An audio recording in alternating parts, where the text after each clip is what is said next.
Okay, so it's day 9 after my operation, and tonight I'm going to the theatre to see my son perform. So it's a special performance, otherwise I might well have cancelled it. I've got the brace on. I'm going to show you in a minute how I fitted that. I'm taking a crutch with me, and I've got a bit of a game plan how I'm going to get in the theatre, sit in those little seats, somehow get comfortable, just taking a paracetamol, and fingers crossed it all goes well. So I'm just getting ready to go to the theatre, and I'm using this DonJoy Armor guard. Now, I've only put it on once before, so bear with me. I'm going to speed up the footage and I'm going to put it on my leg now. It's got lots of straps. They've all got numbers on them. You've got to do it in a certain way, otherwise it just doesn't work. But here we go.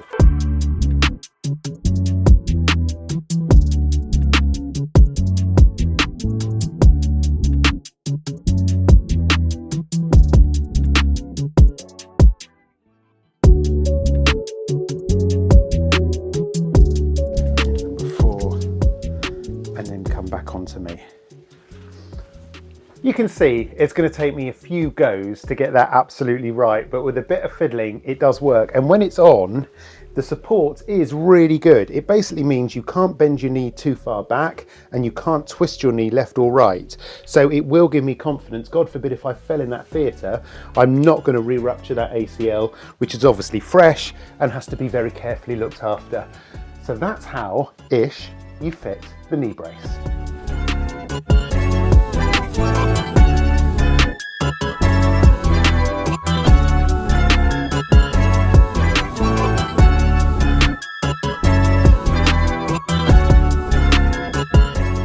So that was my little trip to the theatre, and I'm so glad I did it. I was really worried that 9 days after surgery that just wasn't going to be possible. And you know what? If you're planning something similar, maybe you've got a wedding or God forbid a funeral or some important thing like that. It might be an important dinner date.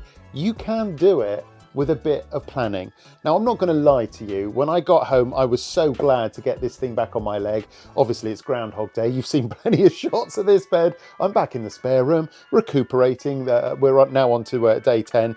And yeah, last night went really, really well. But when I got back in, it was about 11 o'clock at night. I had to take ibuprofen. I elevated my leg immediately because I'd sat in those tiny chairs with my leg down the whole time. And the worst thing about a theatre isn't getting in early. I mean, that worked really well. You saw that empty theatre shot. And by the way, my son, the whole cast, they did a brilliant job. What an incredible musical. Really, really cool. Sorry, back to the point. It is the fact that you have to stand up when people shuffle through the aisles to get to their seat. You're forever up and down, up and down, up and down. Not only at the beginning, but then for half time and again at the end. And at the end, by that point, I just wanted to get out. So I did end up shuffling out. You saw from that theatre shot, I got lucky in that there weren't any steps. I really worried I'd get stuck in that kind of really condensed crowd, shuffling your way up tight steps. Not the case in that theatre.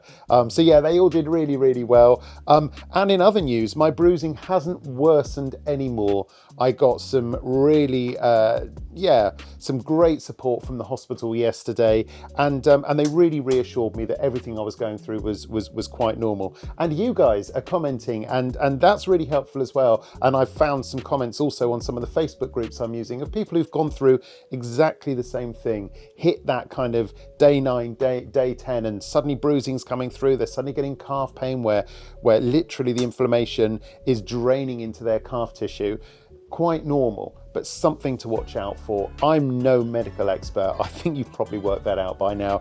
But if obviously your calf gets tight or painful to the touch or hot or any of those normal signs, if you can't raise your toes up, if in doubt, always get checked out, because DVT post-surgery is a real risk and obviously can be deadly. So really make sure you're hot on it. Anyway, a much shorter update today, I hope. That's it from my spare room bed of recovery, and I'll be back soon as there's something else to tell you, which I'm sure will be soon, because I'm hoping I get approval and I can start driving. I drive a Tesla, it's automatic, and I'm quite sure, because it's my left leg affected, that I should be okay. But I'm going to get that confirmed, and as soon as I'm on the road again, wow, that's going to just, even if I just drive down to the forest or to the seafront and can just change my my field of view, get away from these four walls. It would be amazing. So that's the next update, hopefully. And until then, keep the comments coming, and I'll see you again soon. Take care.